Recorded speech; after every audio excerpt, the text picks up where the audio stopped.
भगवान कृष्ण यही कहते हैं, हम रोज पढ़ते हैं पर उसको ठीक समझना।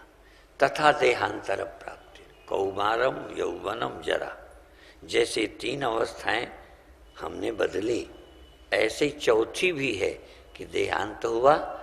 देहांतर जैसे देशांतर, स्थानांतर शब्द है वो। तथा देहांतर प्राप्ति, अन्य देह की प्राप्ति हो गई। बचपन गया, जवानी की प्राप्ति हुई, जवानी गई, बुढ़ापे की प्राप्ति हुई, देह गया, दूसरे देह की प्राप्ति हुई। तथा देहांतर, लेकिन इस बीच में स्मृति काम नहीं करती। तथा देहांतर प्राप्तिर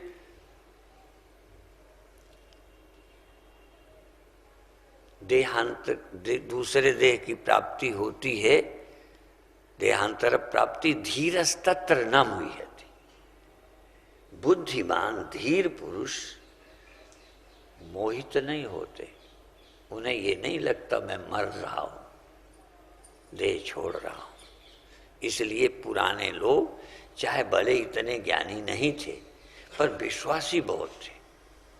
अब हम पढ़ते बहुत हैं, दिमाग बहुत है, दिमाग से कितना जोर लगाओ समझ ही नहीं आता कि अगले जन्म में जा रहे हैं। दिमाग से तुम सोचना चाहो समझ ही नहीं आता।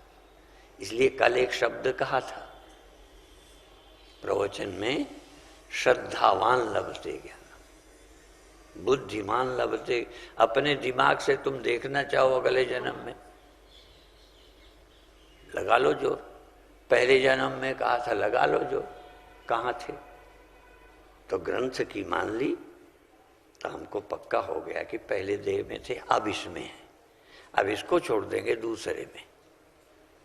यदि इतना पक्का हो गया, बस दिमाग से नहीं हृदय से। हमें ग्रंथों पर श्रद्धा है, भगवान पर भरोसा है। उन्होंने जो कहा है वो बेवकूफ बनाने के लिए नहीं कहा और हमें दुखी करने के लिए नहीं कहा, बल्कि जो दुख है उसको दूर करने के लिए कहा।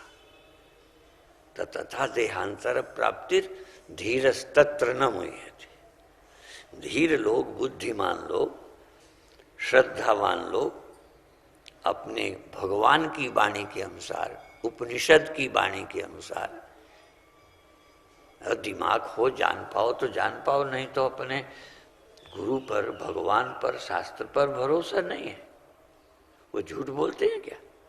कोई नेता है जो झूठे आश्वासन करके सत्ता पावे फिर उसका पालन ना करें?